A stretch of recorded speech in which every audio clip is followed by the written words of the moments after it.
Over the past 15 years, TMAC has been delivering a combination of lean, clean, and E3 assessments. The E3 assessments typically have been delivered into the Region 6 EPA area, which includes Texas and its bordering states. To date, we have delivered 112 assessments to organizations. The current model for the E3 assessment includes a 2.5-day on-site workshop held with a cross-functional team from the organization. The format of the E3 includes in-class training held in a conference room, followed by walks out onto the production floor to actually put into practice what was learned in the training. Since COVID, this on-site model was not possible, and TMAC was able to continue its on-site assessments using a variety of different techniques. Let's take a look at some of those.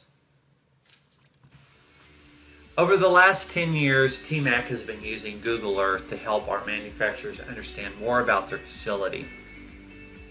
This satellite view helps the manufacturers understand what the public could actually see about their facility. In addition to what we see during the Google Earth review, we also have generated a checklist of items that we look for when we use this tool. Next, we have the GoPros. The GoPros are affordable, they're very durable, the video quality is excellent, and the field of view can go from narrow to wide. In addition to a stationary GoPro, we also use GoPros attached to workers. This GoPro allows us to see what the worker is actually doing, walking through their tasks, to better understand how we can assist to improve the process. Finally, we have wireless videos. Wireless videos are on site and allow us to observe processes throughout the production areas. For the past 15 years, the most important thing that TMAC has been trying to do is to present an integrated approach to addressing all types of waste.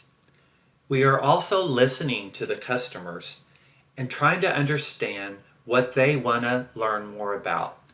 If the company is only interested in financial measures, then what we're going to do is make sure that when we present an environmental topic, we're going to show them how that environmental topic also impacts them financially, or energy can impact them financially. So the key here is the integration and helping these organizations to see how they all interconnect with each other.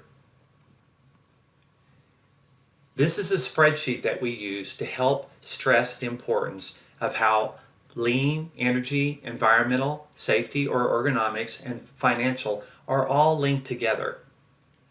This sheet is used when we walk through a process to determine if the process is adding value or it's not adding value to the company, and where the opportunities are for improvement. The goal ultimately is to either eliminate, combine, rearrange, or simplify to help the organizations address these 5 topics. If you're new to lean, lean is simply about looking at areas and trying to eliminate activities that are not adding value. Often you'll hear there are 8 wastes of lean, and those include making defects, overproduction, waiting, non-value-added processing, transportation, inventory, or motion. Anytime we see one of these occurring, we're going to make sure the organization understands that there's an opportunity to improve. On the environmental side, when we present the environmental training, we typically talk about these areas. We look at whether or not they're fully utilizing their materials, and we do that by simply looking at the raw materials and looking at where materials are being thrown away in the process. We're looking for water conservation, any opportunity to eliminate any type of toxic material. We're specifically looking at their packaging waste and the packaging materials that are being generated, and helping them understand that when they package an item up and it goes to an end customer, The end customer then has to deal with all the packaging waste and the costs associated with getting that packaging to them. We also look for any opportunities to reduce emissions to air and water. We address solid and hazardous waste, and we certainly want to make sure they understand that the goal would be to reduce any environmental obligations or compliance. And finally, on the energy waste, our recommendations come from the Department of Energy, and the DOE provides an unlimited amount of tools to help organizations find ways to reduce their energy costs and also their environmental impact. The main areas that we focus on are industrial lighting. We specifically look at compressed air and compressed air costs. We look at motors. We look at their air conditioning system. We look at any type of heating systems within the facility. And the very simple idea of just turning things off when they're not in use is very powerful. Here's an example of a lean waste that we saw that led to a discussion about multiple areas of opportunity. Let's take a look at the video.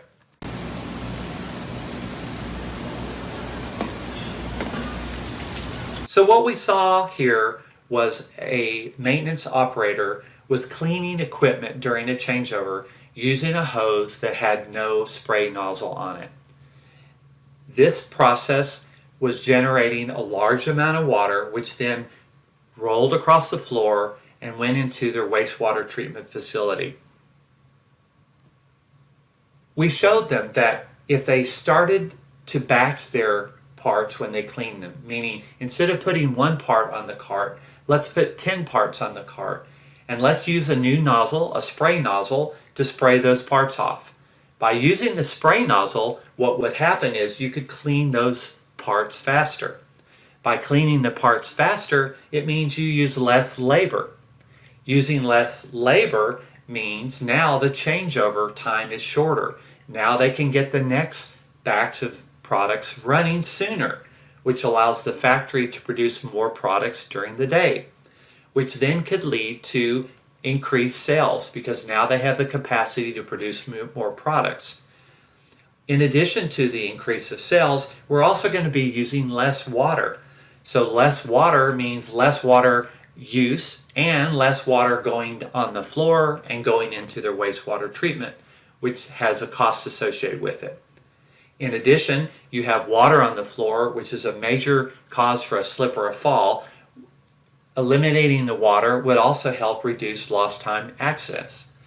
If you have lost time accidents reductions, an insurance carrier may recognize that their injury rates are low, which could lead to lower insurance costs.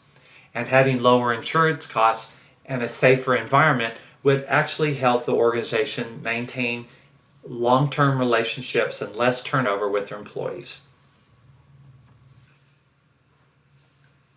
And finally, here's an example about how a lean defect waste led to a lot of other opportunities for this company. In the photo on the left, in the large, round, white container, what we have inside are thousands of pickles. And next to it is a conveyor has a belt that lifts the pickles from the container up over the side of the container where the pickles will drop into the square stainless steel bin. Unfortunately, the alignment of the conveyor didn't match the opening, and what resulted were pickles falling on the floor. We spoke to the operator in the area, and he explained to us that that was his job, was to clean up pickles that had fallen off the floor in this large area. So by addressing this mechanical issue, which actually was an alignment issue, we were able to identify ways to reduce labor costs, water, energy, impacts to the greenhouse gases, and also hazardous waste.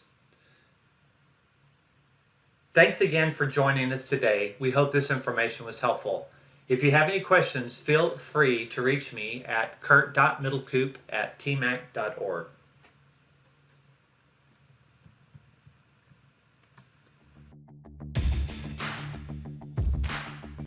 Thank you for the introduction, and thank you everybody for attending this training. The title of my presentation is Pollution Prevention Remote Assessment. This is my contact information. If you have some question, please feel free to contact me anytime, and I'll be happy to respond to your questions. Why do you want to do virtual assessment? Of course, the main reason is COVID-19. People are not feeling comfortable going to their businesses to do the assessment. So if we can do it virtually, they are more willing to do it, hopefully, and it's going to be easier for everybody. We had instances that we made all arrangements and we were planning to go to the business to start the assessment. At the last minute, they decided that they are not ready and they canceled a meeting. So if we can do it virtually, hopefully these kind of things won't happen. Then we will increase efficiency of assessment process. We save on time, we save on money, on gas, on travel. So it's going to be a lot more efficient, and it's going to be better for environment. Sometimes we drive hundreds of miles to go to do these assessments, and if you can do it from the comfort of your house or your workplace, that's a plus and that's a benefit. And if we have more time to do it, then we will increase the number of services. That's another benefit if we can do it virtually. These are the steps for the virtual assessment. First, the businesses are directed to the website, and they can complete online forms with the basic information. We set up an online meeting with them. We present a pollution prevention program to them, and we collect some data. Then we have a virtual tour of their facility. We prepare a report, and we have an online meeting with them and present assessment results.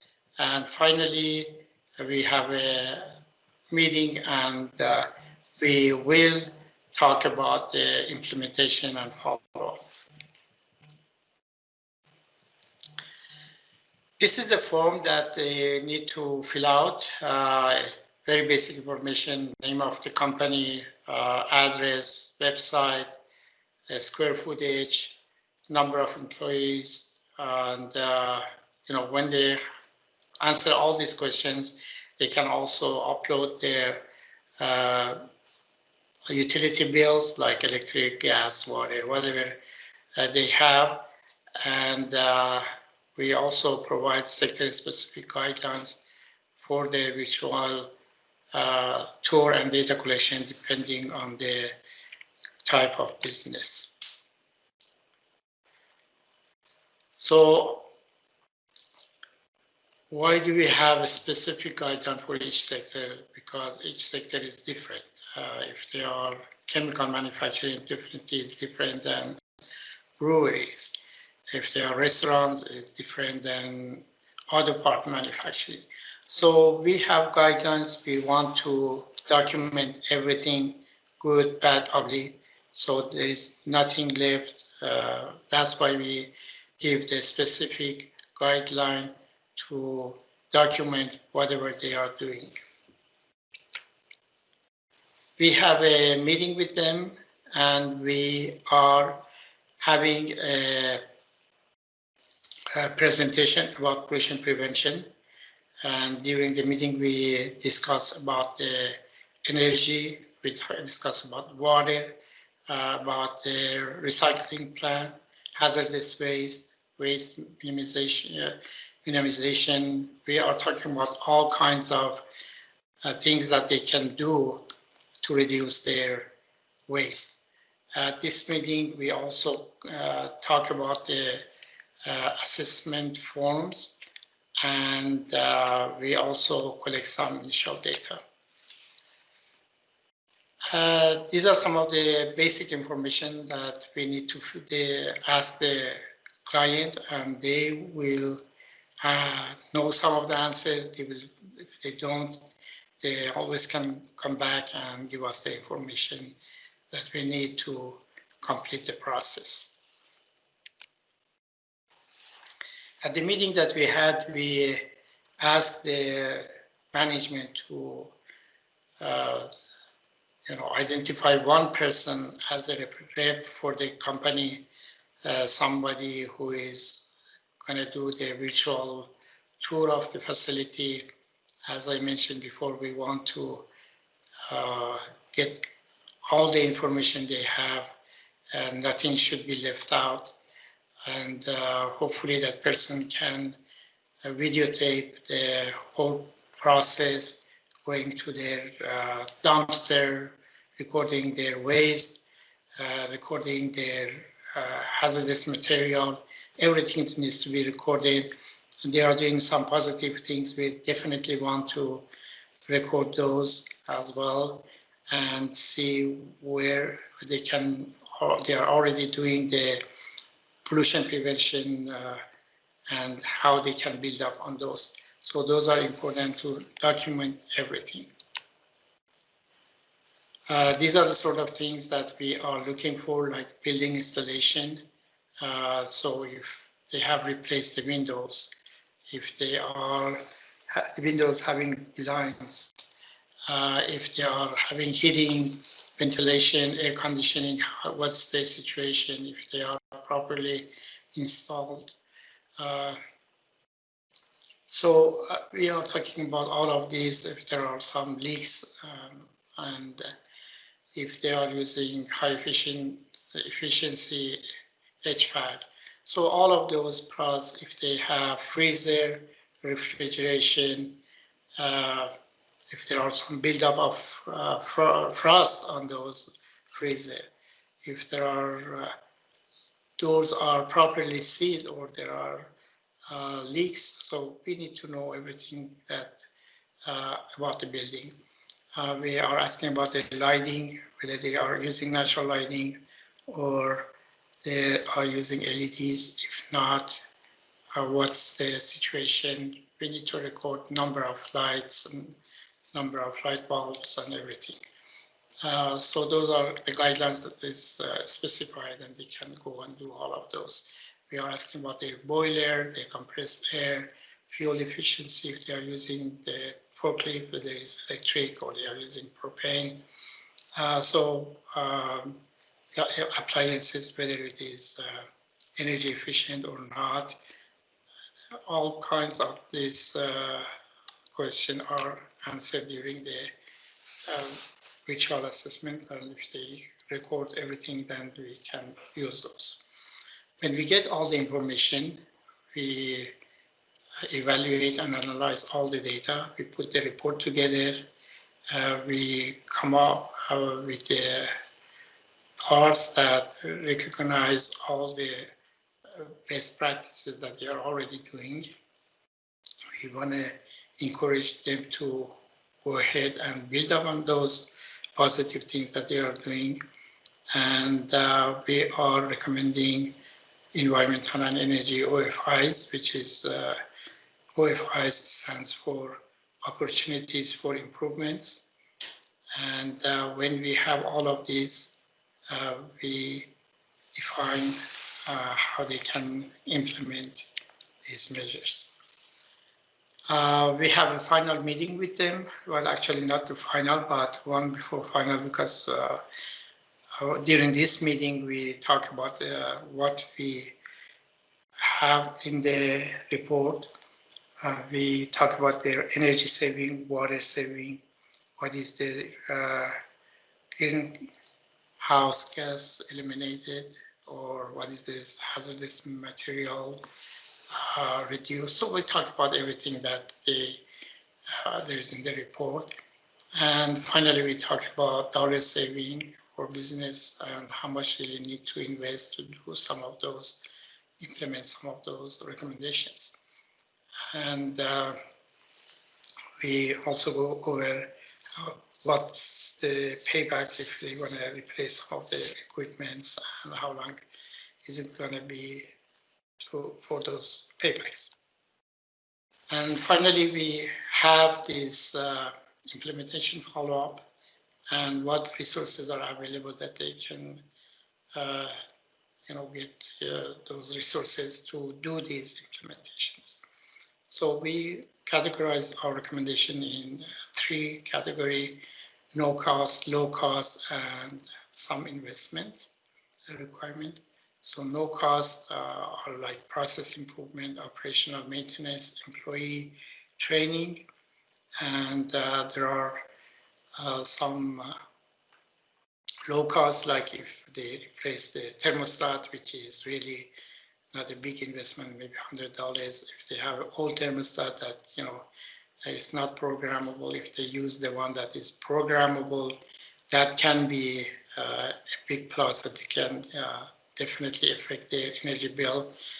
So those are some of the low costs, and there are some that there are investments required, like equipment upgrades, facility renovation, facility layout and design, or if they want to use renewable energy.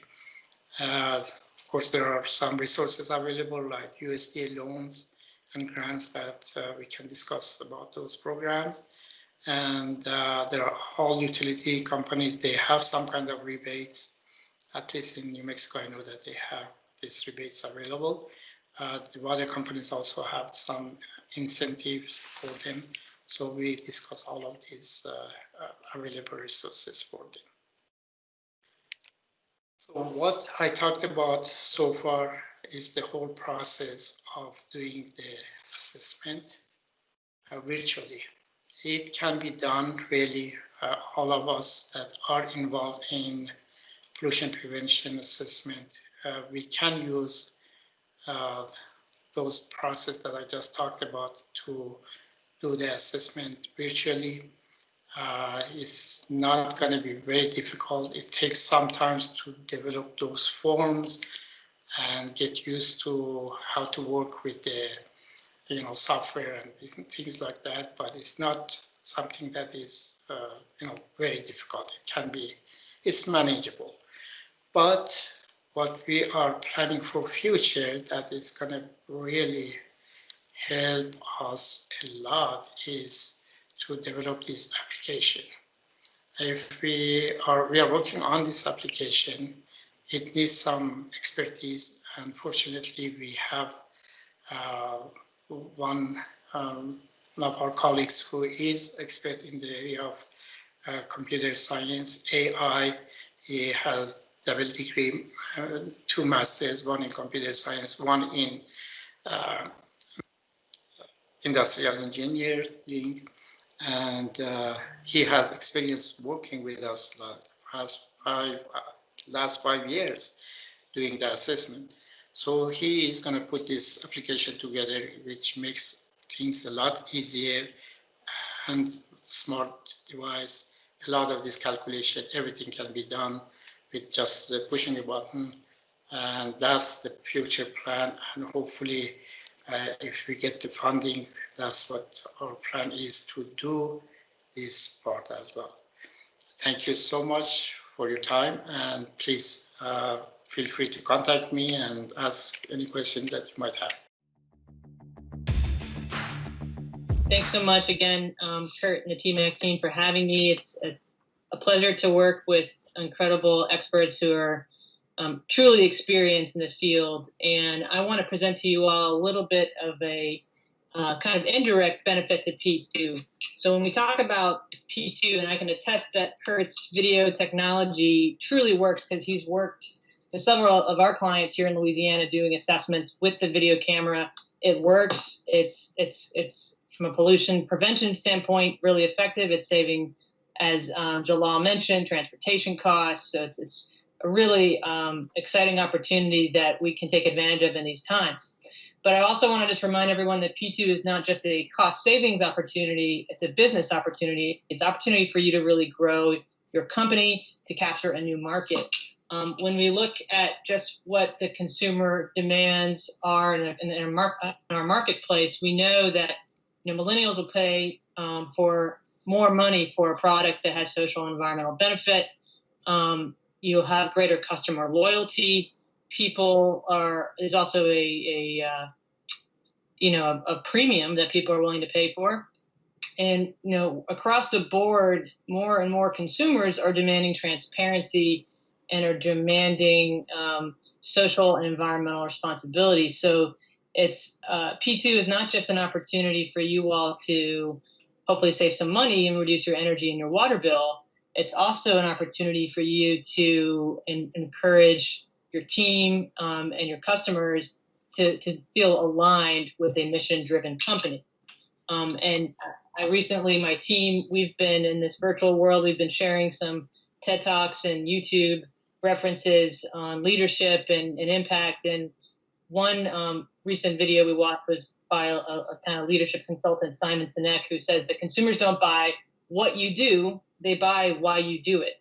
And so why do we all get up in the morning and go to work? And how can you help pull out those opportunities to make a difference, to drive home your mission for your team and for your clients? And I think P2 is just one way to do that.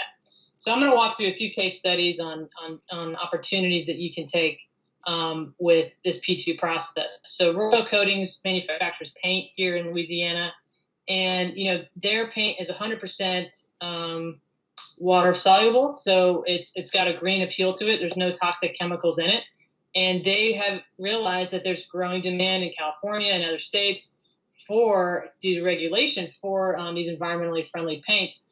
So by looking at P2 and maybe replacing a chemical with a non-hazardous chemical, you're going to be able to potentially access markets that you didn't have access to before. So what you can do is essentially, market sustainability, and when you make these changes to increase your access to those growing markets. Additionally, one of some of the wastewater that Royal Coatings was having to be hauled off as hazardous waste, but all you all know is hazardous waste is very expensive. Louisiana Tech was able to figure out that this wastewater could be used in the manufacturing of concrete. Now, unfortunately, the color of the water has been a challenge that we've had trouble overcoming as we replace some of the city water with the paint wastewater. But looking at that ecosystem approach, an integrated approach for sustainability, like Kurt mentioned, is really important, and there are opportunities for cost savings, for marketing, and for interesting new partnerships.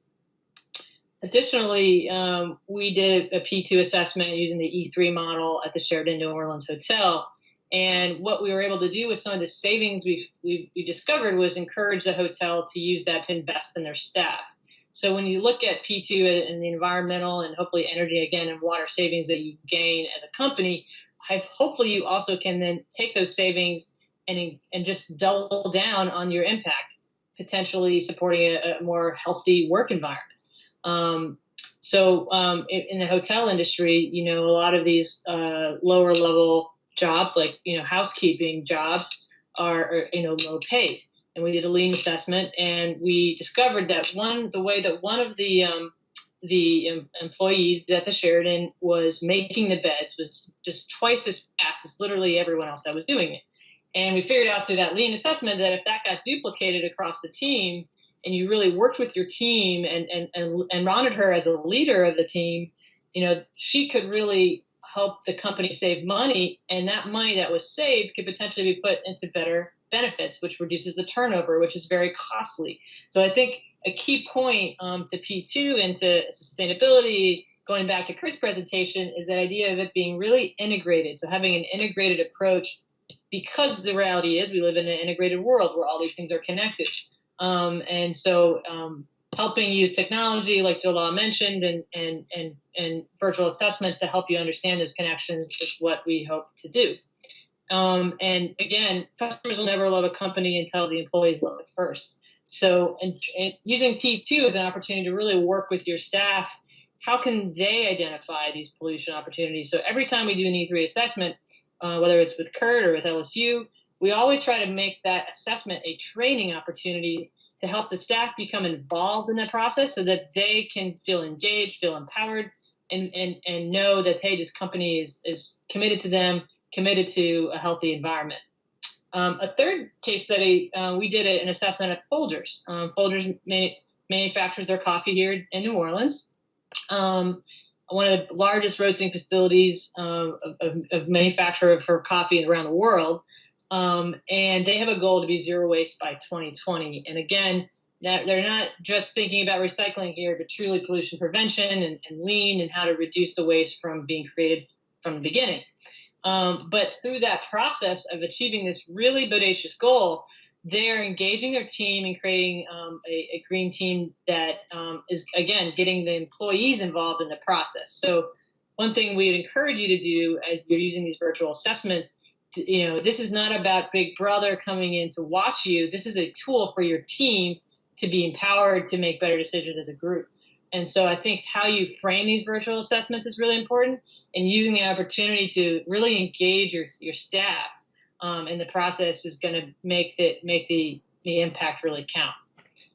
So yeah, Folgers has a zero waste, whatever it takes, little logo. They have green team, or the members of the staff on their team all have their green team leader T-shirts.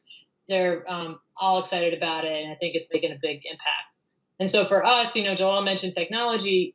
Obviously, I think from a lean perspective, we all want to reduce our costs, and so moving towards technology is something that the P2 community is really considering. And for us, that's the Love Your City platform, where we help organizations assess their impact, but also communicate their impact to their community. Because every manufacturing facility, every business is in a community. It impacts your community. Your employees are likely coming from that community. So we want to help you market and message what good you're doing to that community.